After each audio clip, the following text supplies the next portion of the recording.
It's Darth Vader! Watch out! And he's got a lightsaber! It's Kenner's new Star Wars action figures, each sold separately. I've got you now, Ben Kenobi!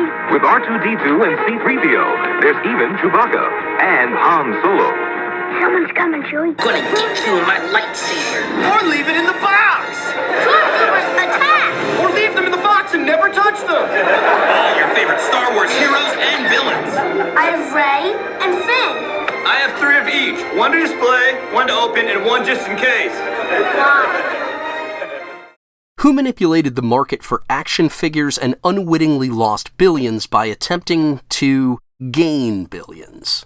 Corporate studio executives. That's who. Welcome to Galactic Initiative. I'm your host, Jeff, and this video is part 4 of my Corporate Studios series. For entertainment and background, I place links to parts 1, 2, and 3 in the description. Without further delay, the misconduct surrounding action figures.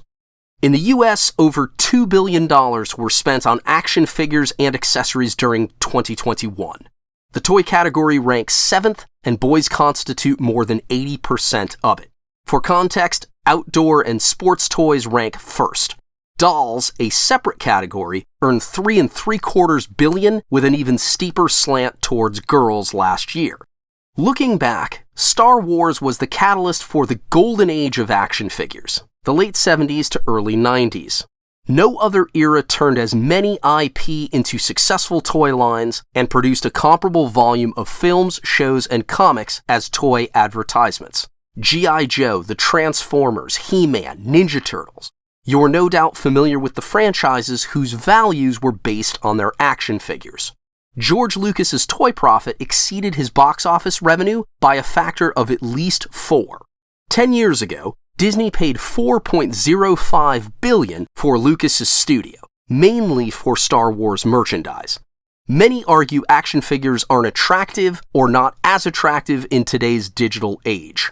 Some say the market is now dominated by collectors, not children. A few claim gender-neutral toys will and/or should replace action figures and dolls. Regardless, billions in annual sales cannot be ignored. And studio executives didn't ignore it, they just fundamentally misunderstood it. In parts 2 and 3, I talked about greed's negative impact on entertainment, executives' endeavors to draw every demographic. Greed stunted action figures too. Corporations failed to acquire new customers and alienated existing customers through strong-arm tactics. Studios forced toy manufacturers to produce action figures of new characters at the expense of established characters. They threatened non-renewal of licensing agreements unless their demands were satisfied. In Star Wars terms, mandates for Rose and Rey decreased the availability of Vader and Luke. Why the coercion? Executives assumed boys were a constant and wanted to increase girls' demand. As they advanced female protagonists in all genres, they projected box office, streaming, and toy synergy. Also, they preferred full royalties from new characters over partial royalties from established characters. What went wrong? The source material was poorly received. Boys avoided the new characters, girls remained uninterested, and manufacturers resented the interference. By attempting to boost them, studio executives shrunk action figure sales. Manipulation by the studio oligarchy failed twice over, first with films and shows, second with merchandise. Executives ignored decades, yes, decades of data and good advice from industry experts. Toy manufacturers warned and pushed back. No, Hollywood knew better. The studio's narrative became lack of exposure and availability influenced demand. If only tradition gave way, parents were educated, and children freed to choose. If only new options were presented, commerce would flow. You know, I think first of all, the thing that we really aspire to constantly is quality.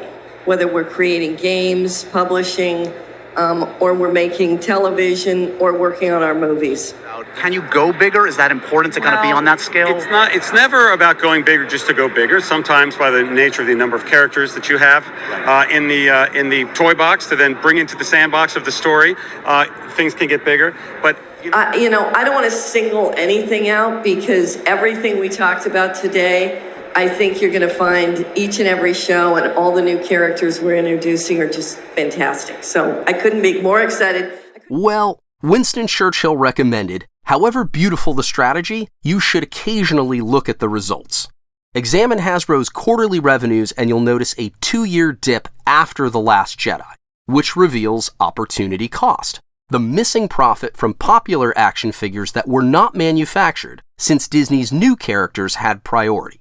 Netflix, Paramount, Warner, all studios went in similar directions because oligarchs apply game theory. After one moves, all react for fear of losing market share.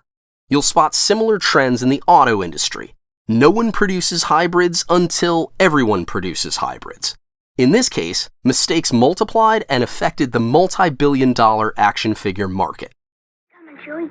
Who's there? It's Princess Leia and Luke Skywalker. Now I know the Force is with us. R2-D2, Darth Vader, C-3PO, and other Kenner Star Wars action figures each sold separately. I hope you enjoyed the video. Please like and subscribe. Check out Galactic Initiative for all things Star Wars. Galactic Initiative is not authorized or endorsed by Lucasfilm Limited. The name Star Wars and all related materials are registered trademarks of Lucasfilm Limited, a subsidiary of the Walt Disney Company, all rights reserved. Galactic Initiative is a registered trademark, and other product and company names are trademarks of their respective holders. Use does not imply affiliation or endorsement.